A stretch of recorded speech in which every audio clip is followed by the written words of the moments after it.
inside out. You make my heart beat. Need no one else. You're all I need. Personality, everything you do. It's me, love. Everything about you. Hey y'all, Goins Guidance again. Noel Goins and Ryan Goins. Hey, how you guys doing? We're back with another great topic. We're going to talk about celibacy.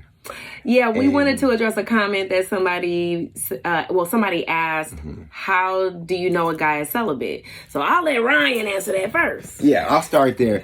Well, first of all, you have to take somebody at their word. That is how you establish anything. Is you're going to hear what people say, and then you're going to see if they follow through with it. If a guy says, hey, I want to be celibate, that is obviously not having sex before you're married. Right. If they make that statement, then you're like, okay, the actions have got to follow.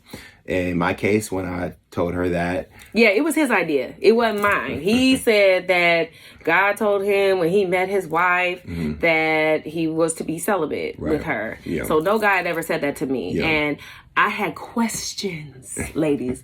Ask questions. Yeah. Don't just mark a guy as weird or I don't know and get real suspicious. And just ask questions. Yeah. I asked him all the questions like, okay, well, how long have you been celibate? Has it been a long time? Like, is it dusty? Does it work? Do you know what you're doing?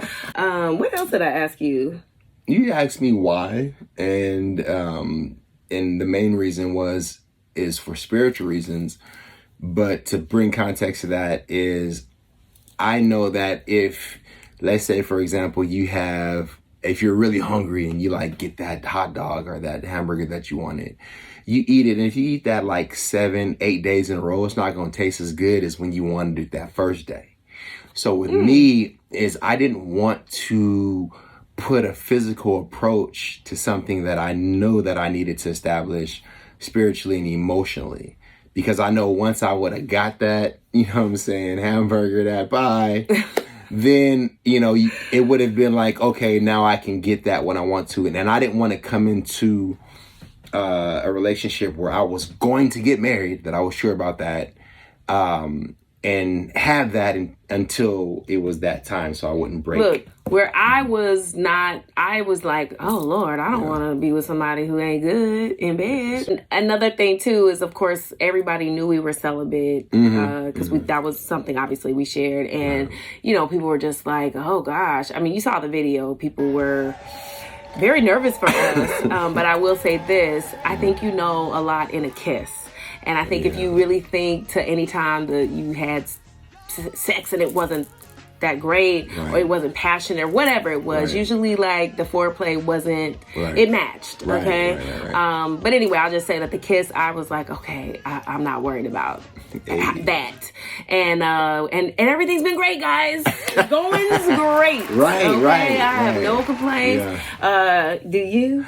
I do not at all. But that's the whole point that I'm saying about making a decision. If I was confident that I had personal reasons to be celibate because I did not want to sleep with my now wife, then I had confidence that I was going to be able to perform when it was time, because of just trusting God, trusting the process. And we have a phenomenal sex life. I mean, listen, we gonna be open with y'all, but we ain't gonna bust it wide open. But no, I mean, I agree. We like each other. We're attracted to each other. We love each other. And back to what you said when you were like, I was confident. I just remember him being like, I'm not worried about that. And it wasn't overly cocky or arrogant, but it was a confidence that like he really wasn't worried about that. And men for the most part have egos that are like they gon' think highly of whatever they do, child. But I felt he meant it. So I was glad that our first kiss, that was on our third date, validated that. And haven't looked back since. Hey, the outgoings. That's what came. You said that's what came. I was like, oh, we already going there. Anyway. Again, just to recap on celibacy, if just watch what he says. If he says it, then watch his actions display, and then you can make a wise decision from there. Yes, what he says has to match what he does. And men, and I think women too, but men, they show you right away from the beginning if they can keep their word, if they are who they say they are. You just have to pay attention. And like I said, ask questions. Ask questions. Yes. We're still learning. That's why questions that you guys give us. And you never stop learning. Never. And we had good premarital counseling. We sure did. And we going to have an episode about that. Yeah. So, I mean, we just have like a lot of gems that have been dropped on us that we want to share with you guys. And, we look forward to, continuing the conversation. Thank you so much for tuning in again. And we are going to keep discussing amazing topics to get us all in great dialogue. So thank you for another Goins Guidance. We look forward to seeing you guys on the next show. Okay. See you guys. Peace. Your love is a one and